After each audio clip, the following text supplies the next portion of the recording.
Vasundhara, social activist. ఈ medical కాలేజీల పరిరక్షణ కమిటీగా మేమందరం ఏర్పడి, లక్ష్మణ్ రెడ్డి సారు మేమందరం ఏర్పడి ఈ రాష్ట్రంలో ఉండేటువంటి 17 మెడికల్ కాలేజెస్లో 10 మెడికల్ కాలేజెస్ని సందర్శించడం జరుగుతూ ఉంది. ప్రతి మెడికల్ కాలేజీ దగ్గర మేము విషయాలను ప్రజలకు చెప్పడం జరుగుతూ ఉంది. ఎందుకనంటే ఈ రాష్ట్రం చేపట్టినటువంటి ప్రైవేట్ మెడికల్ కాలేజెస్కి ప్రైవేటైజేషన్ చేయడానికి వ్యతిరేకంగా పిల్లు వేసింది నేనే.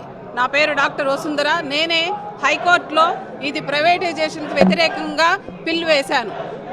తర్వాత ప్రజలకు తెలియాల్సిన విషయాలు చాలా ఉన్నాయి. ఈ మెడికల్ కాలేజెస్కి సంబంధించినటువంటి స్థలాలు, బిల్డింగ్సే కాకుండా ప్రభుత్వం ఒక అనౌన్స్మెంట్ చేసింది. అదేంటంటే 60% వైబిలిటీ గ్యాప్ ఫండ్, అంటే మీకు 2 ఏళ్ల పాటు మేమే దీనికి సపోర్ట్ చేస్తాము. బిల్డింగ్స్ ఫ్రీ, స్థలం ఫ్రీ, తర్వాత మీకు నష్టపరిహారం కూడా మేమే ఇస్తాం 60% అని చెప్తా ఉంది. అదే కాదు, ఇంకా ఈ ప్రభుత్వం చేస్తున్నటువంటి దారుణమైన విషయం ఏంటంటే 2 ఏళ్ల పాటు స్టాఫ్కి అంతా మేమే జీతాలు ఇస్తానంటున్నాము. అర్థం కావట్లేదండి మాకు అసలుకి.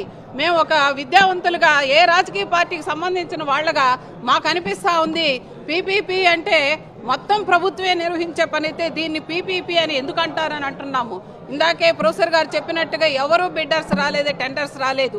అలాగని మీరు ఈ వర్కులు కూడా స్టార్ట్ చేయలేదు.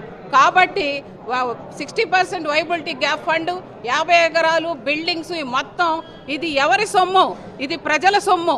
ప్రజల సొమ్ము మీరు ఎవరికి ఇస్తున్నారు? కార్పొరేట్స్కి ఇస్తున్నారు. ఇది స్పష్టంగా అర్థమవుతా ఉంది. కాబట్టి పరిరక్షణ కమిటీ ఆధ్వర్యంలో మేమంతా రాజకీయాలకు అతీతంగా ఈ మొత్తం ఏ కాలేజీని కూడా 17 మెడికల్ కాలేజెస్లో ఉన్న 10 మెడికల్ కాలేజెస్ని ప్రైవేటైజేషన్ కానివ్వం. పీపీపీ వద్దు, ప్రభుత్వం వద్దు. పీపీపీ వద్దు, ప్రభుత్వం వద్దు.